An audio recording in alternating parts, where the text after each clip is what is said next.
The next form of speech that Imam Ghazali discusses is poetry. Now, when it comes to music particularly, the music that we universally have today is just not permissible. Our beloved Messenger sallallahu alaihi wasallam in too many ahadith has warned against musical instruments, prohibited them. But when it comes to just poetry, Imam Ghazali says, أَنَّ التَّجَرُّدَ لَهُ مَذْمُومٌ, to have pure sessions of poetry, poetry for the sake of poetry, just for the sake of its craft, instead of using it as a vehicle for good, that's blameworthy. Poetry is very addictive. Many Arabs were consumed by it. They were so obsessed with poetry, just stuffing their minds with it, wasting so much time trying to craft different types of poetry and becoming so invested in it that they would waste their lives away. Our beloved Messenger sallallahu alaihi wasallam warned us sternly against stuffing our minds with poems, with songs, with lyrics, with verses. Life on earth is very short. We don't want that we do anything that is wasteful. We have to be meaningful in everything that we do. Imam Ghazali mentions that a scholar was once asked about poetry, and he responded, I would much rather engage in the remembrance of Allah than I would to engage in poetry. And this applies to so many other forms of speech, that we should much rather engage in the dhikr of Allah than engage in those forms of poetry that are a waste of our time. So many of us have so many songs memorized, so many verses memorized.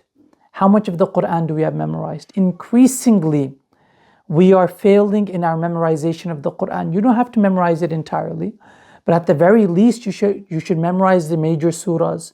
You should memorize at least the 30th juz. Just have that culture of memorizing the Quran versus memorizing songs. Poetry is a very powerful vehicle. Imam Ghazali does mention, if the content is good, then it's good. If the content is blameworthy, it arouses desires, it's inappropriate, it spurs base impulses, then it is not permissible. If it is good, then it is something that we can take advantage of.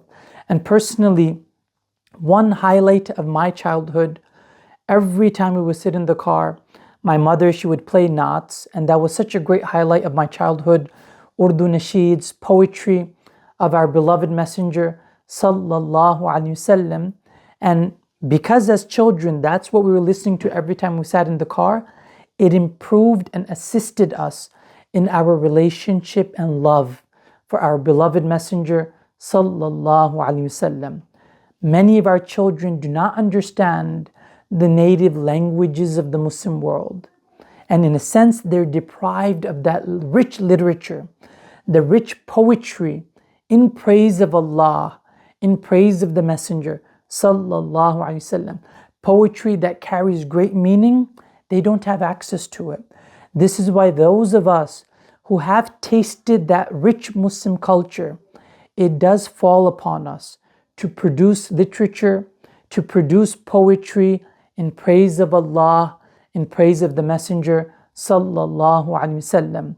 In a world where the vehicle of poetry is used to spread degeneracies, we pray that Allah blesses us to be amongst those who use this very vehicle of poetry instead to spread the love of Allah and His Messenger sallallahu alaihi wasallam.